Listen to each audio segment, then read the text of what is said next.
তা বাবা, কেমন চলছে কাজকর্ম? হ্যাঁ বাবা, সব ঠিকঠাক চলছে। আচ্ছা বাবা, বলছিলাম যে গুপ্তবাবুর কাজ কেমন চলছে? বাবা, এখন ওই 10টা ভিলার কাজটা চলছে। ওটা কিছুদিনে শেষ হয়ে যাবে, তারপরই আমি গুপ্ত আঙ্কেলের কাজটা নেব। ঠিক আছে বাবা, সব কিছু বুঝলাম, কিন্তু ব্যাপারটা হচ্ছে অনেক ব্রোকার থাকলেও গুপ্তবাবুর ব্যাপারটা একটু আলাদা। উনি আমাদের এত বছর ধরে কত কাস্টমার এনে দিয়েছেন, তাছাড়া উনি খুব ভালো মানুষও। ঠিক আছে, কিন্তু গুপ্ত আঙ্কেল কি নিজের জন্য কোনো ফ্ল্যাট কিনতে চান? মনে হয় উনি ওনার মেয়েকে একটা ফ্ল্যাট উপহার দিতে চান। আরে বাহ, এটা তো খুব ভালো ব্যাপার, কিন্তু পণ হিসাবে ফ্ল্যাট দিয়ে একটু দামি হবে না? আরে না না, ওনার মেয়ের তো বিয়ে অনেক বছর আগেই হয়ে গেছে, কিন্তু উনি ওনার মেয়েকে একটা ফ্ল্যাট উপহার দিতে চান, এই হলো ব্যাপার। এটা তো খুব ভালো ব্যাপার। নিজের মেয়েদের কিভাবে খেয়াল রাখতে হয় সেটা গুপ্ত আঙ্কেলের থেকে শেখা উচিত। নিজের ছেলে কেশবের কথা শুনে ওমপ্রকাশ একটু চুপ করে যায় আর কিছু ভাবতে থাকে। তখনই সেখানে কেশবের মা সবিতা আসেন আর ওমপ্রকাশকে দেখে বলে, কি ব্যাপার, তুমি এত চুপচাপ আছো কেন? না না, তেমন কিছু না, ওই আমি একটু কাজের কথা ভাবছিলাম। তুমি বলো না কি ব্যাপার। সেরকম কোনো ব্যাপার না। আর তোমাকে তো কতবার বলেছি যে বাড়িতে এসব কাজের টেনশন আনবে না। আরে কাজ আছে যখন, তখন টেনশন চিন্তা এসব তো থাকবেই। সে ঠিক আছে, কিন্তু বেশি ভাববে না। বয়সটাও তো হচ্ছে, সেটা বুঝতে পারছো তো? তুমি আছো তো আমার খেয়াল রাখার জন্যে। তোমার অবগতির জন্য আমি জানিয়ে দিচ্ছি যে আমার বয়সটা এখন আর 20 নয়, বুঝলে? বুঝতে পেরেছি। কি বুঝলে? এটাই বুঝলাম যে এবার আমাদের খেয়াল রাখার জন্য অন্য কারুর প্রয়োজন আছে। কি বাবা কেশব? কি বাবা, আবার সেসব কথা? আমার এখন অনেক কাজ আছে। হ্যাঁ, কোনো ব্যাপার না, তুমি কাল বিয়ে করে নিও, আজকে কাজ সামলাও। ওমপ্রকাশের এই কথা শুনে সবাই হাসতে শুরু করে। ওমপ্রকাশ বাবু শহরে তার বড় বাংলোতে ছেলে কেশব আর স্ত্রী সবিতাকে নিয়ে বাস করত। তারপর সন্ধেবেলায় হ্যাঁ বাবা, কি ভাবলে? কোন ব্যাপারে বাবা? বিয়ে? আর কোন ব্যাপারে? মা, তুমি বাবাকে কিছু বলো না, এখনো আমার জীবনে অনেক কিছু করা বাকি। ঠিকই তো বলছে। কিন্তু মা, এসব কিন্তু টিন্তু নয়। আমরা তোর জন্য কোনো ভালো পাত্রী খুঁজে নেব, আর তোর কাউকে পছন্দ হলে বল। ওমপ্রকাশের এই কথা শুনে কেশব লজ্জা পেয়ে যায়। কেশব একটি মেয়ের সাথে প্রেম করত, তার নাম ছিল পার্বতী। ওরা দুজন কলেজে একসাথেই পড়াশোনা করেছিল। আর বাড়িতে বিয়ের কথা শুরু হলে কেশব তার মাকে পার্বতীর ব্যাপারে বলে দেয়, আর ওদের বিয়ে হয়ে যায়। বিয়ের কিছুদিন পর, মা বাবা এসে যাও, তোমাদের চার জলখাবার তৈরি। আরে পার্বতী মা, বাড়িতে তো চাকর বাকর আছে, তাদেরকে বলো না চা করতে। তুমি কেন করছো? মা, আমাদের বাড়িতে তো চাকর বাকর ছিল না, সব কাজ আমাকেই করতে হতো। আর এখানে সারাদিন আরাম করতে করতে আমি ক্লান্ত হয়ে গেছি, আর ভালো লাগছে না। আচ্ছা, তাহলে তুমি এক কাজ করো, তুমি আমাকে সাহায্য করো আমার কাজে, ওকে?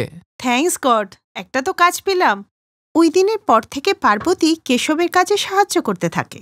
আস্তে আস্তে এইভাবে সময় কাটতে লাগলো, আর পার্বতী আর কেশব নিজেদের কাজে ব্যস্ত হয়ে গেল। আর এই দেখে ওমপ্রকাশ বাবু আর সবিতা দেবীও খুশি ছিলেন। তারপরে একদিন, শোনো না, এদিকে এসো। হ্যাঁ, কি হয়েছে বলো। ম্যানেজার বলছিল যে গেটে নাকি 5টা মেয়ে দাঁড়িয়ে আছে। মেয়েরা মানে? আরে ওরা কাজের জন্য এসেছে। কিন্তু আমরা তো কোনো ইন্টারভিউ রাখিনি। মানছি তোমার কথা, কিন্তু বেচারীরা সকাল থেকে বসে আছে। আর জানো, ওরা 5জনই বোবা, কথা বলতে পারে না। পার্বতীর এই কথা শুনে কেশব চুপ করে যায়। ও কোম্পানির বাইরে এসে দেখে সত্যি 5জন মেয়ে দাঁড়িয়ে আছে। মজদুরির কাজ তোমরা করতে পারবে না, তোমরা অন্য কোথাও কাজ দেখো। কেশবের এই কথা শুনে সব থেকে বড় বোনটি ওর কাছে হাত জোর করে। ও কিছু বলতে চাইছিল, কিন্তু ওর হাতের ইশারা কেশব বুঝতে পারে না, তাই সে পার্বতীর দিকে তাকায়। শোনো না, অসুবিধায় আছে, একটা কাজ দিয়ে দাও না, ও তো ফ্রিতে টাকা চাইছে না।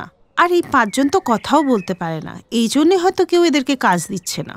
আচ্ছা, তুমি একটা কাজ করো, তুমি ম্যানেজারকে বলো এদের সেক্টর 2 এর বিল্ডিং এর কাজে রেখে দিতে। নাও, তোমাদের কাজে রেখে দিলাম, এখন গিয়ে কাজ করো। কেশবের কথা শুনে ওই 5 বোনের মুখে হাসি ফুটে ওঠে। আর পরের দিন থেকেই 5 বোনেরা বাকি শ্রমিকদের সাথে মন দিয়ে কাজ করতে লাগলো। এই দেখে পার্বতী আর কেশব খুব খুশি হয়। এইভাবেই কয়েক মাস কেটে গেল, আর বিল্ডিং এর সমস্ত ফ্ল্যাটগুলো তৈরি হয়ে গেল। তারপরে একদিন, সবিতা, কেশব, তোমাদের কিছু বলার আছে? বাবা, এখন কিছু বলো না, ডক্টর তোমাকে আরাম করতে বলেছে তো। না বাবা, এখন আর আমার জীবনের কোনো ভরসা নেই। একটা লুকোনো কথা আছে যেটা আমি তোদের বলে যেতে চাই। লুকোনো কথা? কি কথা? সবিতা, তুমি আমার প্রথম বউ নও। তোমার আগে আমার বিয়ে সরলার সাথে হয়েছিল। আমরা তখন গ্রামে থাকতাম। একদিন সরলা এক কন্যা সন্তানের জন্ম দিল। আমরা অনেক খুশি ছিলাম, কিন্তু ওই মেয়েটা বোবা ছিল। আমি ভেবেছিলাম পরের বার অন্তত ছেলে হবে, কিন্তু আবার মেয়ে হলো। এইভাবে পরপর 5টা মেয়ে হলো, আর তারা সবাই বোবা ছিল। ছেলে আর হলো না। তারপর তারপর তারপর কি হলো বাবা? 5বার মেয়ে হওয়ার পর আমি সরলা আর আমার 5 মেয়েকে ছেড়ে শহরে চলে আসলাম। কেশব, তাহলে ওই 5 বোনেরা? কি হলো পার্বতী বৌমা, তুমি কি ওদের দেখেছ? বৌমা, ওরা তো আমার ননদ। তার মানে পথে পথে ঘুরতে থাকা ওই বেচারি মেয়েগুলো আমার বোন, আর ওরা আমার এখানেই মজুরের কাজ করছে। হে ভগবান, এ আমি কি পাপ করলাম? এরপর কেশব আর পার্বতী ওই 5 বোনকে বাড়িতে নিয়ে আসে, যেখানে ওরা নিজেদের বাবার সাথে দেখা করে। ওদের দেখেই ওমপ্রকাশ হাসে আর হাত জোর করে প্রাণত্যাগ করে দেয়। এই ঘটনার বেশ কিছু মাস পর, তোমরা সবাই আমার ননদ, আজকে আমাকে একটা দায়িত্ব পালন করতে হবে, চলো আমার সাথে। এরপর পার্বতী ওদেরকে নিয়ে ওই বিল্ডিং এর ভিতরে গেল।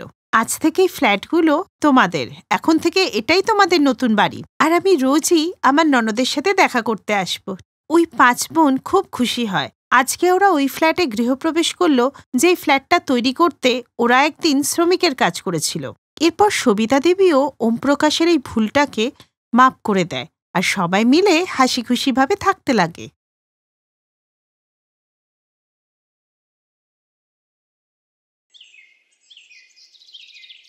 সায়ন্তিকা ব্যানার্জি ইন্ডিয়ায় তার পড়াশোনা শেষ করে আমেরিকায় পাইলট হওয়ার জন্য ট্রেনিং নিতে চলে যায়, আর ট্রেনিং কমপ্লিট করে ভারতে ফিরে এসে বড় এয়ারলাইন্স কোম্পানিতে পাইলটের জব নেয়। ও যতটাই সুন্দরী ততটাই স্মার্ট ছিল। একদিন সায়ন নামে একটি ছেলের সাথে ওর ধাক্কা লাগে, যে ব্যাংক ম্যানেজার ছিল। সায়ন ওকে দেখে পাগল হয়ে গেলেও সায়ন্তিকা ওকে পাত্তাই দিল না। তখনই সায়নের নজর পড়ল মেঝেতে পড়ে থাকা লেডিস হ্যাঙ্কির উপরে। এক্সকিউজ মি, এই আপনার হ্যাঙ্কিটা। ও থ্যাঙ্কস। তখন সায়নের নজর ওর ইউনিফর্মের উপরে যায়। ও, তাহলে আপনি একজন পাইলট? না না, আমি তো এয়ারপোর্টে ফুচকা বিক্রি করি। ও, তাহলে নিশ্চয় ফুচকাগুলো আপনার মতো হবে, ক্রিস্পি ক্রিস্পি। কি, তাই তো? Shut up. এই বলে সায়ন্তিকা সেখান থেকে চলে যেতে লাগলো। এই যে বলছি, নাম বা নম্বরটা কিছু একটা দিয়ে যান। সায়ন্তিকা ওর কথার উত্তর না দিয়ে ওখান থেকে চলে যায়।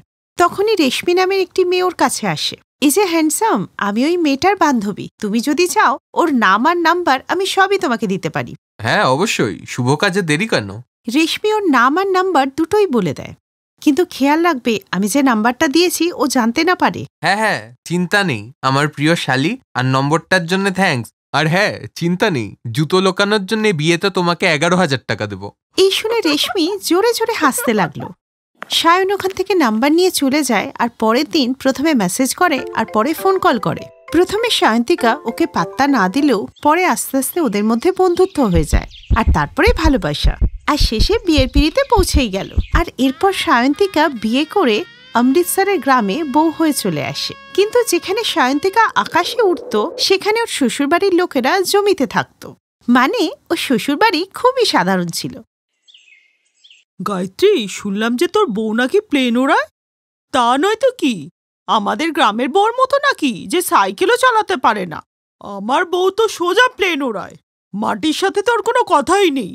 বাড়িতে পাইলট বউ আসার জন্য গায়ত্রী দেবী খুবই খুশি ছিলেন। এইভাবেই কিছুদিন কেটে যাওয়ার পর একদিন, বৌমা জানো, কালকে না ওই আশার সাথে দেখা হয়েছিল। ও বলছিল এখন তো তোমার পাইলট বউ চলে এসেছে, তাই তোমরা চাইলেই যখন খুশি যেখানে প্লেনে করে যেতে পারো। আরে ও তো জানেই না যে আমরা কোনোদিন প্লেনেই বসিনি। বৌমা, আমার একটাই স্বপ্ন, আমি একবার ওপরে যেতে চাই। হে ভগবান, এই অশুভ কথা একদম বলো না। ভাবো তো একবার, সাদা শাড়িতে আমাকে কি বিচ্ছিরি লাগবে। আর চুপ করো তুমি। আমি বলতে চাইছি যে আমি এরোপ্লেনে চড়তে চাই। ব্যাস এইটুকু ব্যাপার বাবা। আমি এখনই সবার জন্য লন্ডনে যাওয়ার টিকিট করে দিচ্ছি, আমরা সবাই মিলে লন্ডন থেকে ঘুরে আসব। এই শুনে সবাই খুশি হয়ে যায়। বৌদি, আমি এখনই যাচ্ছি শপিং করতে, লন্ডনে যেতে হবে তো। বৌমা, আমিও পাড়াতে বলে আসছি। ঠিক আছে, তাহলে আমি গিয়ে চুলের একটু কাটিং মেরে আসি। বলো, শুনেছি নাকি অনেক সুন্দর সুন্দর মেয়েরা আসে ফ্লাইটে। এর কিছুদিন পর ওরা রেডি হয়ে লন্ডনে যাওয়ার উদ্দেশ্যে এয়ারপোর্টে পৌঁছে গেল। আর প্লেনে পৌঁছে, মা, আমি কিন্তু জানলার ধারে বসবো। দাদা, বলছিলাম কি, আমার মেয়েকে একটু জানলার ধারে সিটটা দেবেন? জানেন না, ও বাসেও একই করে, জানলার ধারে বসতে না দিলে বমি করে ফেলে। আর এমনটাও করলে আপনার তো জামা কাপড়টা নোংরা হয়ে যাবে না? আরে পাগলা গারদের মাল নাকি, এদের ফ্লাইটে কে উঠতে দিল? বেশি বকর বকর করিস না, নাহলে বৌদিকে বলে না প্লেনটা লন্ডনের জায়গায় পাকিস্তানে পাঠিয়ে দেবো, বুঝলি? আমার বৌদি এই প্লেন চালাচ্ছে। এই শুনে লোকটা ওদের সিট ছেড়ে দেয়। আর এর কিছুক্ষণ পর, মা, বাড়ি থেকে কতগুলো পরোটা আর আচার নিয়ে এসেছি, প্লেনটা কোথাও থামলেই না খাবো, কিন্তু প্লেনটার যে কোনো স্টেশনই আসছে না। দাঁড়া, আমি বৌমাকে বলছি প্লেনটা কোথাও সাইডে দাঁড় করাতে। কি যে বলো না তোমরা, বৌমা এখন প্লেন চালাচ্ছে, ঠিক সময় এলে বৌমাই কোনো একটা জায়গায় দাঁড় করিয়ে দেবে, যেমন বাসের ড্রাইভাররা দাঁড় করিয়ে দেয়। আচ্ছা, আমার পেটে একটু না গুড়গুড় হচ্ছে, আমি একটু হালকা হয়ে আসি। এই যে মেম সাহেব, একটু আসবেন? হ্যাঁ স্যার, আমি আপনাকে কিভাবে সাহায্য করতে পারি? না না, সাহায্য টাহায্য কিছু লাগবে না, তুমি আমাকে শুধু এটুকু বলো যে পায়খানার রাস্তা কোন দিকে। আমি ঠিক বুঝলাম না স্যার। আরে বাবা বলছে যে টয়লেটটা কোন দিকে। হ্যাঁ হ্যাঁ স্যার, প্লিজ কাম। এরপর জগদীশবাবু টয়লেটে গেলেন আর ওখানে 1 ঘন্টা বসে থাকলেন। তখনই বাইরে থেকে একজন এসে নক করতে থাকলো। আরে কে রে বাবা, বাইরে বেরো, তখন থেকে দাঁড়িয়ে রয়েছি তো। কিছুক্ষণ পর জগদীশবাবু পেটে হাত দিয়ে বাইরে আসেন। যাই বলো না ভাই, যা মজা আমাদের গ্রামের খেতে আছে, সেই মজাই গুহার মতো পায়খানাতে নেই। যাও ভাই যাও, হালকা হয়ে এসো। আচ্ছা বলছিলাম কি, তুমি কি জল খাবারে মূলোর পরোটা খেয়েছিলে? হ্যাঁ, কিন্তু আপনি কি করে জানলেন? শুধু আমি কেন, সমস্ত বিমানের লোকরা বুঝতে পারছে। যাও যাও, তাড়াতাড়ি যাও। আর অন্যদিকে গায়ত্রী দেবী গোটা জাহাজ ঘুরে বেড়াচ্ছিলেন। ম্যাডাম, এটা বাস না প্লেন, প্লিজ আপনি বসুন। চুপ কর, তুই কে আমাকে বলার? আমি শাশুড়ি, বুঝলি? কিছুক্ষণ পর ওর শাশুড়ি ককপিটে চলে যায়। মা, আপনি এখানে কি করছেন? এটা ককপিট, এখানে আসার কারোর অ্যালাউ নেই। চুপ করো, আমি তোমার শাশুড়ি, আর শাশুড়ি ঝড়ের মতো যেখানে খুশি আসা যাওয়া করতেই পারে। বৌমা, তুমি এতক্ষণ ধরে চেয়ারে বসে কি করছো? আমার পায়ে খুব ব্যথা করছে, উফ, মরে যাচ্ছি বাবা। বৌমা, একটু পাটা মালিশ করে দাও না বাবা, একটু আরাম পাই। মা, আমি চেয়ারে বসে নেই, প্লেনটাকে উড়াচ্ছি, আর এই খবর কন্ট্রোল রুমে গেলেই না আমার চাকরিটা থাকবে না। আপনি প্লিজ যান এখান থেকে। বাজ পড়ুক এরকম এয়ারলাইন্স কোম্পানির উপরে, যারা আমার বৌমার সাথে আমাকে শান্তিতে 2 মিনিট কথা বলতে দেয় না। আপনি বাইরে যান, আমি এয়ার হোস্টেসদের বলছি, ওরা আপনার পা টিপে দেবে। এরপর সায়ন্তিকা এয়ার হোস্টেস প্রিয়াকে বলে ও শাশুড়ির পা টিপে দিতে, আরও তাই করে। গায়ে তো একটুও এর জোর নেই, পা টিপবে কি করে? তার মধ্যে তো কঙ্কালের মতো 2টো হাত।